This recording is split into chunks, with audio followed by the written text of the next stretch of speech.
Baik, menutup malam ini saya berikan kesempatan closing statement dan langsung merespon, tapi durasinya terbatas ya Bang, 1 menit ya, silakan. Jadi saya sekaligus closing statement, tapi saya tanggapi Bang David Pajong ya. Penelitian itu kan sumber datanya ada 2, bisa data primer, bisa data sekunder. Kalau data primer itu adalah data yang didapat dari pihak pertama. Kalau datanya data sekunder, data yang didapat dari pihak kedua. Yang diteliti oleh Mas Roy itu adalah data sekunder yang didapat dari pihak kedua. Persoalan kita selama ini adalah primary evidence-nya, data utamanya itu kan nggak pernah ditampilkan. Dan cara menarik kesimpulan dan hipotesa ilmiahnya, kan mereka mengatakan berdasarkan penelitian terhadap data sekunder yang diunggah oleh Dian Sandi. Masalahnya adalah Pak Jokowi tidak pernah menampilkan data primernya. Berani nggak Pak Jokowi menampilkan data primernya? Itu kan yang sebenarnya ditunggu. Tapi kan sampai hari ini, data itu kan masih misterius. Hasil penelitian mereka secara metodologi ilmiah bisa dibenarkan karena sumber datanya adalah data sekunder dan mereka menggunakan metodologi ilmiah yang terverifikasi dan mereka bisa pertanggungjawabkan secara akademik. Kalau teman-teman sebelah berkeberatan dengan metode ilmiah mereka atau hasil penelitian ilmiah mereka, ya lakukan juga hasil penelitian yang sama. Apakah data primernya yang mau diteliti? Monggo silakan tarik kesimpulan bahwa berdasarkan data yang kami teliti karena data Anda adalah data sekunder bukan data primer, maka data Anda tidak valid secara ilmiah. Itu yang seharusnya dilakukan oleh mereka. Tapi yang dilakukan oleh mereka kan bukan itu. Tiba-tiba peristiwa pidana, tiba-tiba ijazah nggak pernah ditampilkan. Itu digelar perkara khusus itu juga karena kami minta-minta Mbak Elvira. Itu hal yang pertama. Hal yang kedua adalah saya kira penegakan hukum ini kita harus proporsional, ya. Kalau tadi dikatakan bahwa ya jalan terus, ya memang siapa yang menghambat proses penegakan hukum? Tidak ada yang menghambat proses penegakan hukum. Justru yang kami minta adalah adanya perimbangan alat bukti.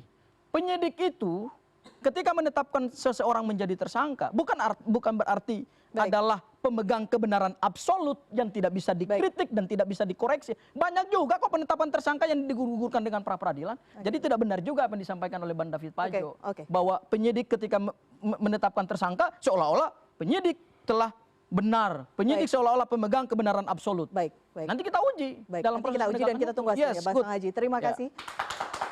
Bukurnya silakan. Ini silakan. 1 menit. Baik, bismillahirrahmanirrahim.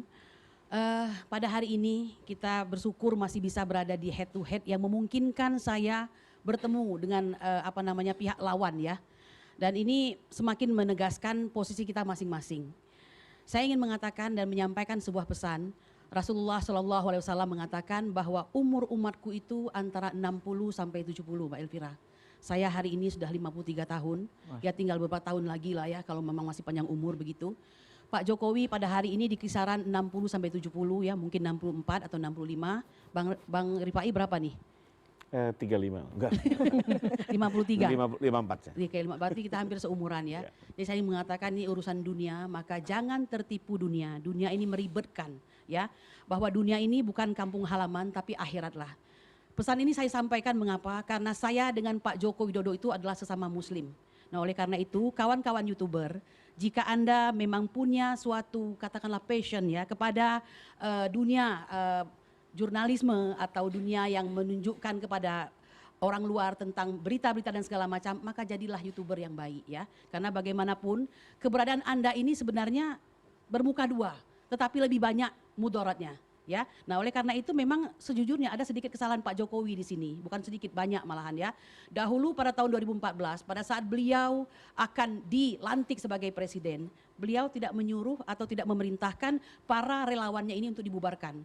Bahkan harus bertahan agar bisa menjadi tameng terhadap semua keputusan-keputusan beliau yang sekiranya bakal blok oleh orang yang tidak menyetujuinya. Bukurnya boleh dipersingkat? Ya, dan ini akhirnya ini menjadikan masalah pada hari ini. Ya, kita saling berhadapan dan akhirnya ya heboh itu sebenarnya kita sudah paham dari apa dan bagaimana. Ya, nah oleh karena itu saya ingin mengatakan mari kita tunggu proses ini. Kami tetap pada pendirian bahwa sesungguhnya kami dikriminalisasi dan kami akan memperjuangkan sampai mana hukum ini memberikan tempat bagi kami. Ya, tapi kami yakin dan percaya Tuhan tidak tidur. Ya, nah kepada Bapak Joko Widodo, kami harapkan beliau sehat.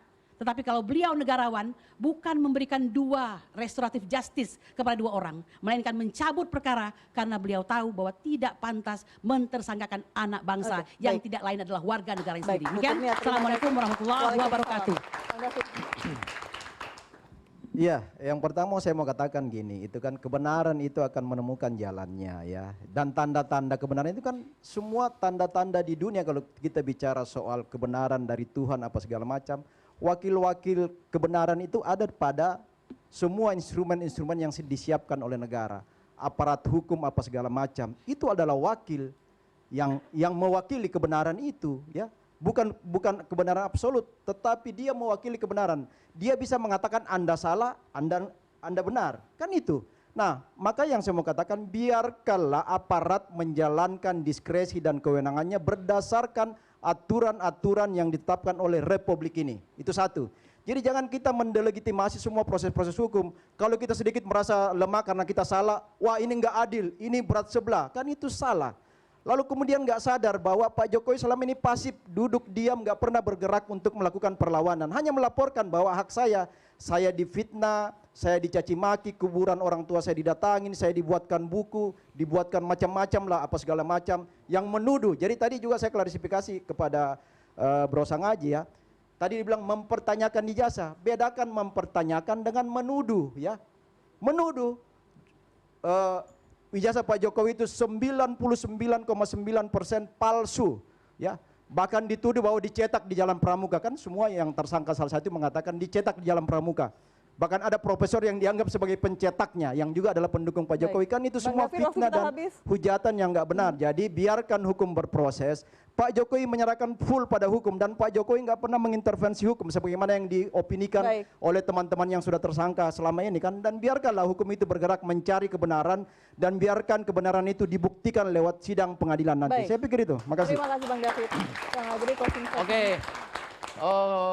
Kurnia, terima kasih banyak sudah memberikan nasihat kepada kami YouTube Nusantara, tapi Anda lupa menasihati diri Anda sendiri. Close. Teman-teman mahasiswa, please, anak-anakku bukan adik-adikku dan seluruh masyarakat Indonesia, percayalah semua ini berproses, tapi nanti berujungnya di pengadilan. Dan tolong di tracking semua peristiwa, hampir pengacara, tersangka, baik kubu yang menuduh atau yang membuat laporan, semuanya akan mempertahankan argumennya sendiri-sendiri di ruang publik. Tapi bahwa Anda jangan lupa mencari kebenaran sendiri di luar sana. Banyak sekali. Sehingga Anda tidak tersesat dan tidak terjerumuskan kepada masalah-masalah framing kali ini. Karena seringkali banyak sekali peristiwa di persidangan pada akhirnya juga ya kita tahu sendiri. Kebenaran ada di atas segala-galanya dan segala kasus, semua kasus kita sudah tahu itu. Nanti kita tunggu di pengadilan, ya mudah-mudahan ini berproses secara fair. Baik, Bang Agri, terima kasih.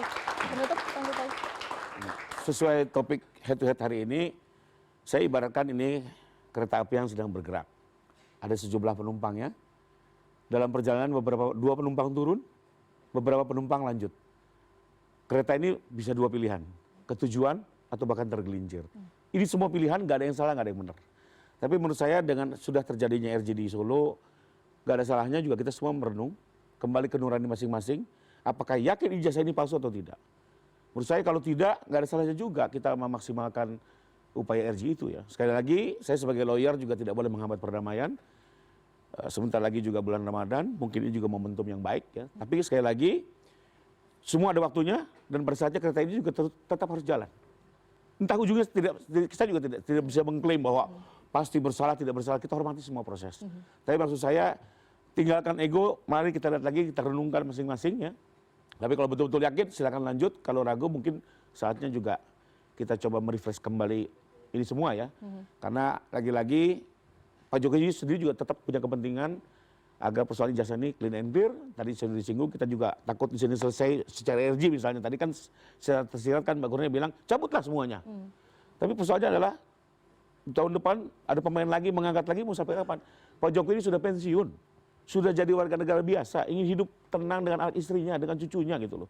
Mau sampai kapan terus keseret-seret untuk satu persoalan yang sebenarnya bukan persoalan. Itu aja. Baik, terima kasih. Terima kasih untuk semua narasumber dan adik-adik mahasiswa yang hadir. Malam hari ini saya tutup polemik ijazah Jokowi masih terus berjalan. Namun publik menunggu kepastian, bukan kebisingan yang berulang karena saling lapor tanpa akhir tidak memberikan kepastian, hanya menambah keraguan di tengah kebingungan. Saya Elvira Karunisa, terima kasih telah menyaksikan Head to Head with Elvira. Selamat malam.